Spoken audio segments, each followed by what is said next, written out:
listening to Tapped In, Buncombe County's half hour to empower on WRES 100.7 FM in Asheville. Listen up and get tapped into local important resources, information, and topics. Learn more about the topics of today's show at buncombecounty.org. Okay, it's time to get tapped in. Well, hello. And if you're listening to my voice, you know that it is time to get tapped in. I do not have my signature cup so I can tap. So I just tapped on a Kleenex box. And so I am one of your hosts, ZaKiya Bell Rogers. And I'm Leonard Jones. And Leonard and I come to you from the Communications and Public Engagement Department, where real heroes wear capes. Joining us today is from Buncombe County's Justice Services Department, Will Baxter, as well as Jorge Redmond from the Sheriff Department and Chair of the Juvenile Crime Prevention Council. They are here to inform the community about topics and events around this month's Gun Safety Awareness Month, which is June. Welcome, Will and George. Thank you. Thank you. All right, so let's get started. Will and George, just tell us about yourselves. Let our audience get familiar who they're talking to. Now, Will's been with us before. So I'm Will Baxter. I've been with the county going on 15 years. I'm the Community Safety and Violence Prevention Coordinator.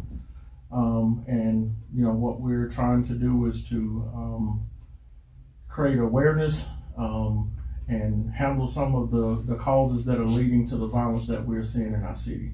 So we have a community violence initiative, a wonderful network of people that have joined together to try to see a decrease in violence in our communities. And George, tell us about yourself. Yeah, so born and raised in Asheville, so native. I currently work for the Buncombe County Sheriff's Office. Letter, not department. Sheriff Quentin Miller, want to make sure we say that it's an office. But before that, I was with the District Attorney's Office for about 5 years. So I'm an attorney here back home, just trying to make sure that my community is safe and where it needs to be regarding gun safety and promoting the youth. Mm-hmm. Awesome. Thank you. Thank you guys so much for what you do in the community. It's so nice to see folks, especially folks who are from Asheville, still being in Asheville. Will, tell us about your department and when did we begin recognizing Gun Violence Awareness Month? So there's many things in the Justice Services Department, from pretrial to youth justice to community violence. All of those things are housed in Justice Services. We started recognizing on a national level, gun violence awareness started being recognized in June of 2015, I believe it was. And that came after a 15-year-old was shot and killed in the city of Chicago. So this was actually a youth-led initiative to make gun violence awareness a thing. Oh, wow. So that's, where it came from originally. And I know since a couple years ago, Buncombe County has really been doing things around gun violence awareness to try to bring awareness to gun safety and safe storage of firearms. Mm-hmm. So I have a question around, I believe it's the color orange, correct? Mm-hmm. So I was just wondering, what's the significance with the color orange? So community out seeing orange everywhere, it's in connection with gun violence awareness.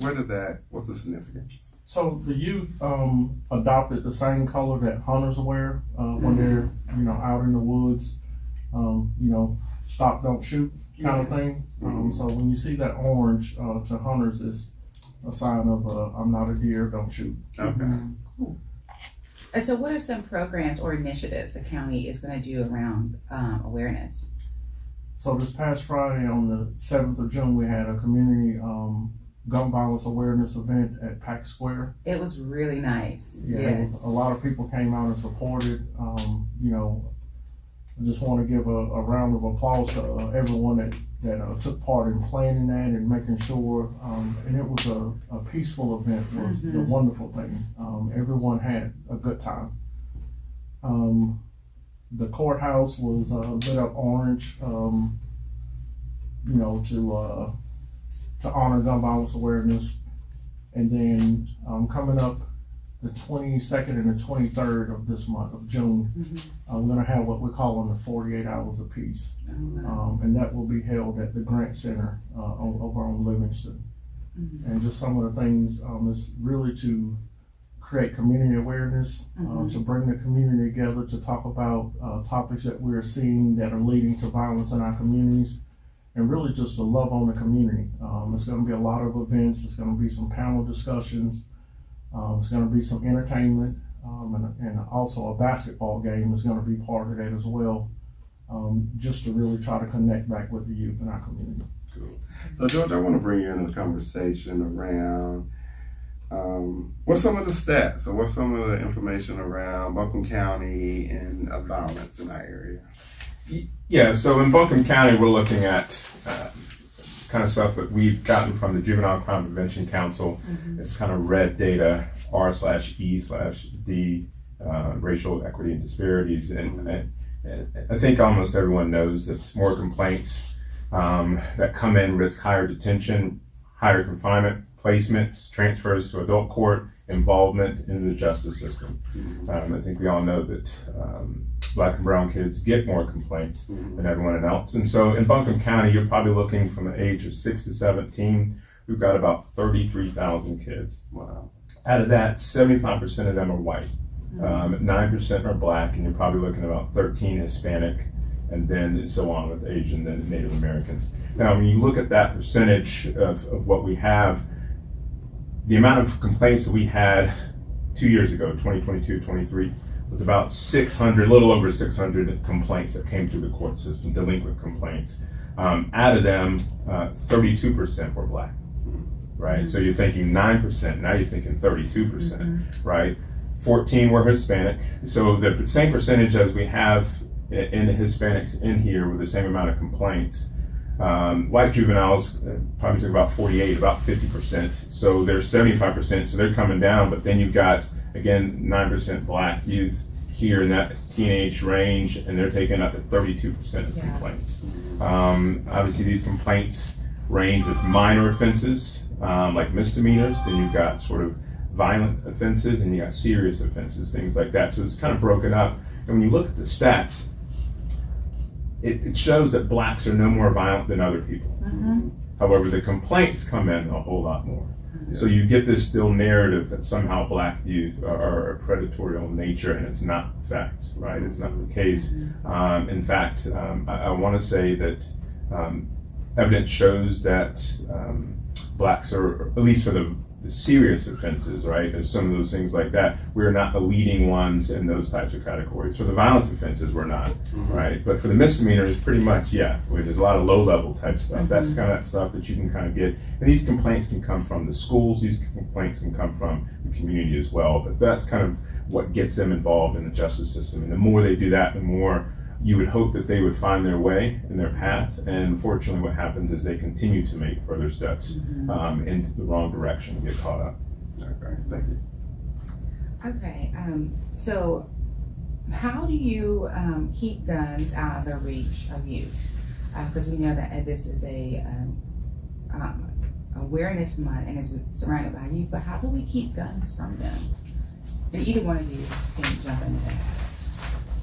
Well, I would say that, the biggest thing is we need to make sure we're locking our weapons up.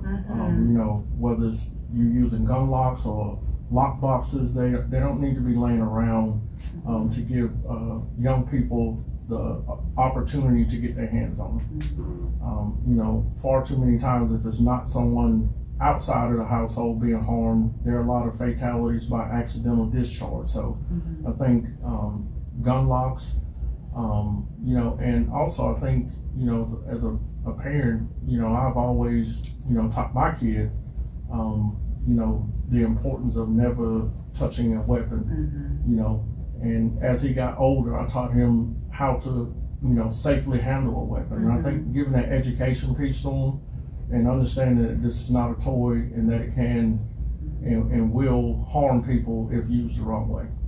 Yeah, and that one piece you just said, the education. If you're going to be a parent who has a gun in your home, you must provide that education to your children, and you must receive education as well. you have a lot of people who have their guns and they're afraid of them, but they think they need them for protection. So I think that's a big piece that we're missing here. I would like to bring up a thing, and it's very vulnerable.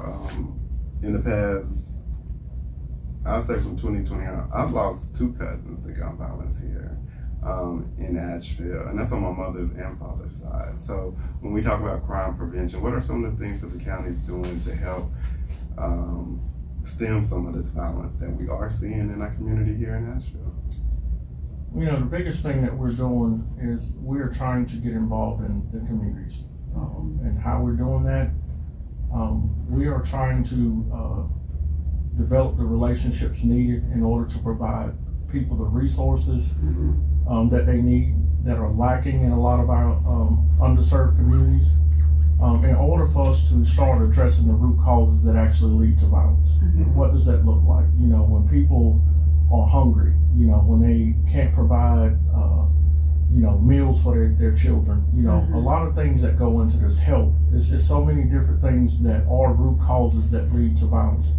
You know, really we're trying to address that, but also partner, you know, with other organizations, with law enforcement, to make our community safer, you know, but the key is building the relationship so we can really understand what the community is asking for, what is really needed in order for us to be able to provide it, or connect them with someone that can provide those things that can lead to a safer community.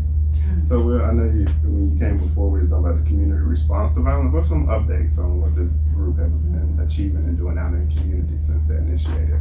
Okay, so we have developed what we call the Peace Team. The Peace Team is a group of community health workers that are housed within the organizations of My Daddy Taught Me That, the Spark Foundation, and YTL. So all of these organizations have community health workers that are coming together to form the Peace Team. They go out and canvass neighborhoods.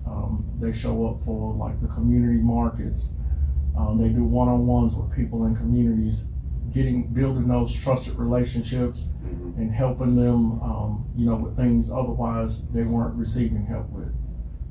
Also, you know, putting on events like we did last week, you know, that is going to promote peace. So that's the kind of the things that we're doing right now. We're ready to go into what we call youth empowerment solutions, to where we are tapping into the youth in our communities to make them leaders. To give them ownership in the communities, and we're going to have several community projects over the summer that these youth are going to be directly involved in. They're going to be leading these projects. That's good. So. And so you spoke of the community health workers, and so someone may think they say health, they may think of a different, you know, path. What exactly is their role, and what kind of services are they getting? Okay. So our community health workers are trained as violence prevention professionals, and what that means is that we're able to address numerous things. We can work in multiple fields. Our community health workers specialize in, like I say, we're in community. We're dealing with things that lead to violence. So by going out in the community and trying to address those things, we're trying to be proactive and before it leads to violent acts. So the difference with our community health workers is we understand that we must get to the bottom of why is this happening. And you know, so it's just a upstream way of thinking. When you're looking at the issues, you're not just looking at what's in front of you. They're taught to dig deep to find out other things that they can address to help, you know, get those resources in the communities. Yeah. So Go ahead. No, you got it. So Georgia, we were, I know it's gun safety awareness, but what are some basic gun rights that we can inform community about? I mean, when you start looking at sort of gun rights, it's kind of been stripped away from the sheriff's office. So particularly, right, you don't have to look into your mental health records to get to purchase a pistol, but you do have to look at them in order to get a carry to conceal permit. Yeah. So it's kind of after the fact that someone already has a weapon. Now, I understand that the purpose when you want to conceal and something like that. If you do have a weapon and you don't have it carried concealed, you can't have it in your vehicle. Just have it not concealed. Yeah. And so some of those people, I think, immediately get pulled over and may want to put it into, and that at that point will get them caught up. But I think for the most part, right, what we're getting and what we're starting to see is that they're starting to hold parents accountable, right? And you're seeing that in other states. I can't remember his name, but it was one of the guys up north that had shot at the school, and they went after his parents, Ethan family or something like that. So they're starting to get more laws in place in order to hold parents accountable. We have stuff here as well. It's misdemeanor level, but it's about storing and properly storing. I think Will had talked about that. It's responsible firearm storage, right? If you know that your child has access to a weapon and you have left it, it's very sort of careless and sort of reckless. So obviously, criminally, it's sort of a lower level responsibility, but civilly, you can be held liable if something happens. So those types of things I think are important to understand when you look at owning a gun. Obviously, you have to be 21 to be able to purchase a gun, but 18, right, if you want to purchase a long gun. I think we have to think back about this country and about back in the day, young white kids were able to purchase, rifles all day and have that all day, every day. But then again, you didn't see them shooting up schools. You didn't see them shooting other people. They were used probably for education wise to shoot and to hunt, right? And so having that education, that conversation with kids about that, I think is extremely important. I think we were talking about the education consequences of possessing a gun, using a gun. I think those are the types of discussions that are needed to have towards juveniles and hoping they make the right decisions. I have a quick follow-up question around that. What do you do if you're a parent and you discover that your child has a gun? Or has access. Access to a gun. What resources is there for a parent? Because you think if your kid has a gun, it may be a level, maybe they need some protection. But if you're a parent, you're working every day and you're just cleaning up and it's like, where did this come from? You see them on social media with guns. What resources? What do you do? I mean, the first part, again, is that what's probably not happening in a lot of society is communication. Again, this is with technology. This is a problem. Technology comes in the way that the lack of communication skills, the lack of being able to have a conversation with your kid about the understanding of why you have that weapon, what's the reason for that weapon, and then addressing those sorts of needs is the next step. For a parent, they should have the ability to be able to talk and have that conversation with their kid.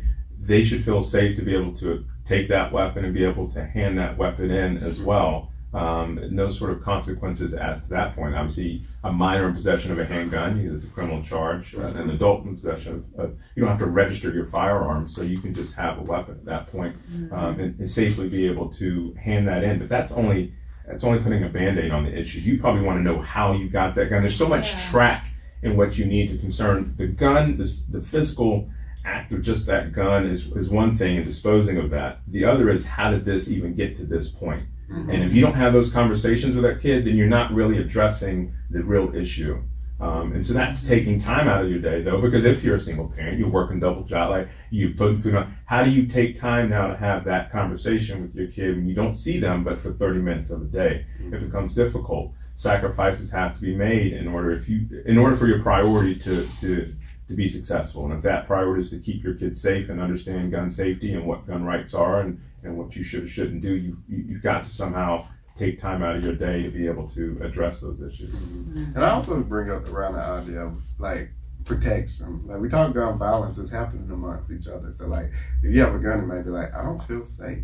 And that we referenced how did we get to this point, but what if you know is where do you go when you know it's not safe? Just for your kids to be out, just going to school, having natural conflicts with their peers. If your peers got guns, what do you do as a parent? Like I think just being from Asheville and seeing the level of violence, especially with our young black men. I had 2 boys myself going to the school, and long live so-and-so, long live, that was just so common for them. And it's one of those things that now, like, my peers are the parents. And now we're at a point where is friends where your kids think this one may be going to jail and the other one's dead. How as a community, we know it's that level that it's just, I don't know, I think that's where we find ourselves, especially as being a native from that. You just find yourself where it's like, where do we go before it even gets to that point, as you was mentioning? I mean, I think we know that, and trends are saying, as a society, we're becoming more violent. We're becoming more aggressive. So it's not just the youth. It's not just Black youth. In general, we're looking at it. Road rage is through the roof. People are getting out of their cars, walking up to people, shooting. I'm talking about just for pulling over in someone. Like that had never happened before. You throw a finger up at someone, you may curse at them. The likelihood that you get out and do this, I mean, things are hitting high levels. Yes. But for youth, again, the concern is safety, right? The concern is, why do you feel you need to be having a weapon in order to be safe in a school? One thing, and that should never be, right? I mean, that's a concern. Obviously, in your community, we've got to address that and where they're at, what kind of people are in that community. A lot of it is about making sure these kids are active during their spare time. Right, if they're not active, they're not doing engagement and tutorials type stuff or volunteer or activities, physical activity, then you got the spare time, they're perhaps hanging around doing things, and I don't mind, I can't remember that sort of quote, but whatever it is, it becomes a problem in some of these societies where they feel like this is something that they have to lean towards, and then they see things and feel like they need to be safe, so that then, although they're seeing it and perhaps not even participating in it, they want to be either on the side and be a kind of witness to. It's a concern because, as I always tell people, whatever happened to boxing gloves? I know. Yeah. Like, I don't know how people have skipped over boxing and have went straight to, back in the day, we would just have a fight in the back parking lot. Like, I mean, that is what it is. Now it's a shoot in the back parking lot. And it doesn't make sense. And part of that is the consequence of people not fully understanding what happens when you're in possession of a gun, what happens when you shoot. When you pull that trigger, no matter whether you hit or don't hit someone, you are now criminally liable for that. Now, will it be self-defense or whatever? That may be left to be determined, but now you have put yourself where your liberty is at stake. And you said something that's so important. I think a lot of these kids have never been in a physical conflict, and all they know is to pick up a weapon. Like, you even have siblings who are pulling weapons and harming each other. And I am a sibling group of 4, and I remember having knocked down, dragged out fights with my older sister. I mean, like, That's how you learn. That's how you learn how to play. I mean, that and your older cousins, and it's like, what is happening that, and even if you fought your sibling, you never wanted to like hurt them, but you wanted them to leave you alone. And in these cases, our kids have no idea how to conflict resolve. They don't have an idea of how to communicate. Everything is taken so aggressively. I remember when I worked in the school system, speaking to kids, saying, "Good morning," and they would look at me like, "Girl, if you don't move." And it was just like this level of respect of communicating with each other is gone. And so they take everything so personal. And then this whole thing about like relationships and over, boys are fighting over girls and girls are fighting over boys. And, for us, when we were coming up, all of us, you probably changed boyfriend and girlfriends every 3 months, if that, in high school. But these kids, they don't have the emotional intelligence of, working through those things. So what can we do as a community? Like, how can we get involved with what you all are doing? I think we need to understand that hurt people hurt people. Yeah. No, hurt people choose to hurt people. It's a choice. I agree with that. But it still goes back to hurt people are gonna hurt people.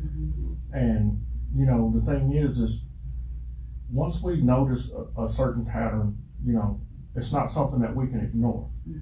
So we have to be involved with these young people. We have to give them that outlet to be able to trust us to come and tell us the things that are going on, so we can get them the help that they need. And I think that is, we teach our kids to talk to certain people, and we use that as a protective measure. But everyone that says that they want to help is not looking for something back from you. Yeah. You know, and so getting these resources, getting these kids involved in these programs, keeping them busy, all those things that George were talking about. I think that's a way for us to really get through to these kids, to our youth, and to be able to, you know, change the culture that we're seeing.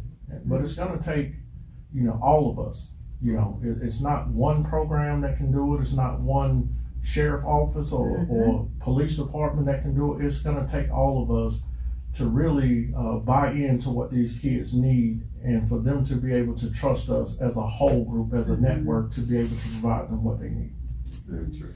And I want to add that because we saw this, and this is kind of a response from policing, right? And in the sheriff's office, de-escalation, right? Verbal judo.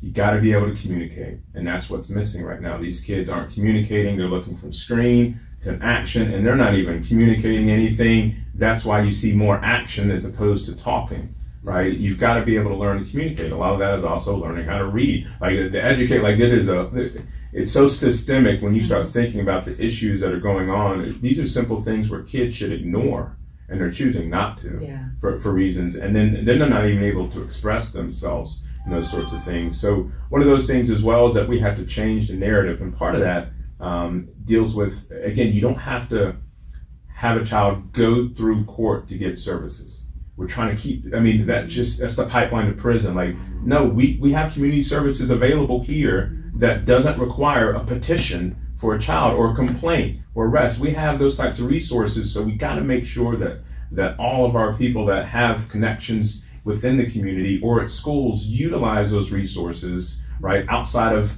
looking to perhaps attach them to some sort of criminal complaint. We don't need that. They don't need necessarily a school counselor or probation officer to watch over them to get these services. We can get those services without that. But the most important part is you got to have parent involvement, right? I mean, that's the whole other thing. If you're not attaching it with something like that, then the parents got to be involved. They got to be full 100% in on their kids and want to see them succeed and live their life to the fullest. And that's the problem that we're having as well, is that connection with that parent, understanding what that looks like. Because that's a lot of work. A lot of work to take your kid to therapy. Like, I mean, it's a lot of back and forth that's needed. But in the end, it makes me bring back to what my mother did for me, which is when I grew up here, I had a deficiency in reading. She could have looked the other way. I was playing sports. She could have been like, he'd be perfectly fine, right? She made the decision to put me in art and reading clinic, take me out of certain practices, and I had to go there. You got to need those steps, and you can't be afraid of making those steps for your kids. When you see that they're hurting, you see they got a deficiency, you've got to address it. Otherwise, you're ignoring it and you're letting it fester, right? And so I'm super proud for her to make that step. So otherwise, I wouldn't be the person I'm here today. But we need more parents to see that, and I know they see it. They just maybe through whatever's happening in their life, tired, fatigue, whatever it is, they're looking the other way, and they know it and they see it happening. We've got to make sure that they feel comfortable addressing that with us as well, because that's who we also need at the table when we try to change this. Well, we have come to the end, and I just want you all, everybody, to leave one thing they want to leave with our community. We'll start with Will and move all around the table. Unity. I would just love to see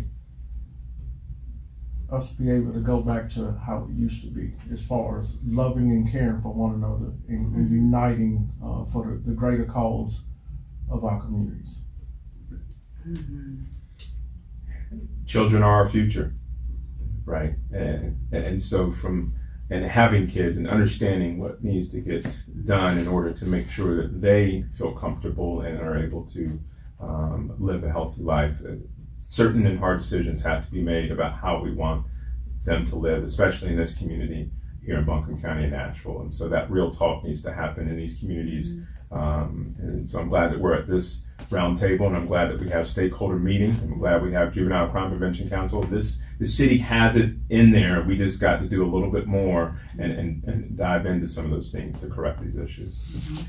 I like to say, if you see something, say something. And we talk a lot about, parent involvement, but also community involvement. We as a community see a lot that's impacting our youth, and we need to start earlier and supporting not only the parent, but also just the youth, the parent, the family. We wrap our arms around them when tragic things happen, but we need to say something when everyone's still living and breathing and we see they're going down the wrong path. So I just strongly encourage community to, if you see something, say something, check in on people.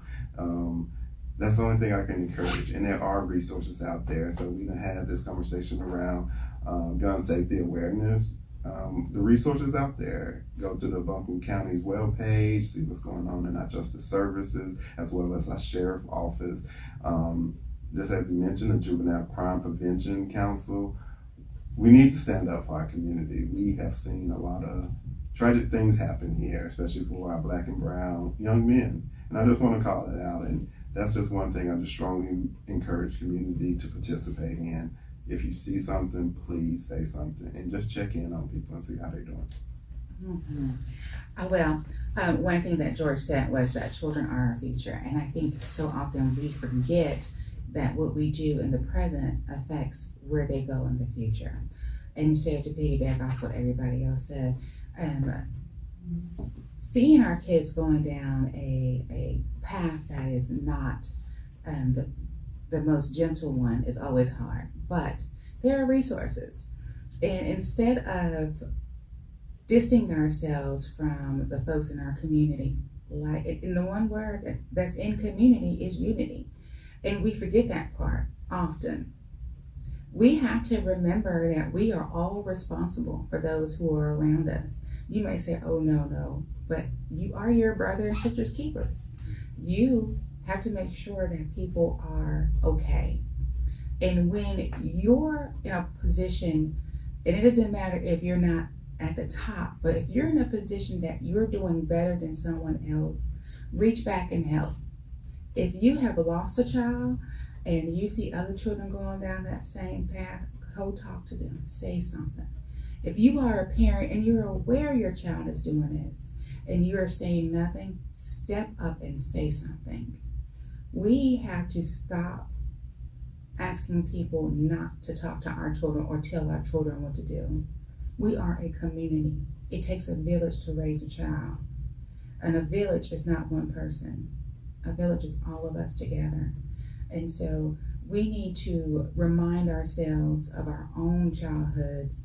And I'm not saying the parts that made you unhappy, but the sense of community. Everybody had a community auntie or grandmother or uncle or grandpa. We need to go back to those times where the adults were responsible and they felt responsible for every child that passed them. And if they knew that they could give them an encouraging word, they did that. We are one Buncombe, and you have been tapped in. Thank you for listening to Tapped In, Buncombe County's half hour to empower, here on WRES 100.7 FM in Nashville. Learn more about today's topics at buncombecounty.org. Otherwise, stay tuned for more great episodes coming up.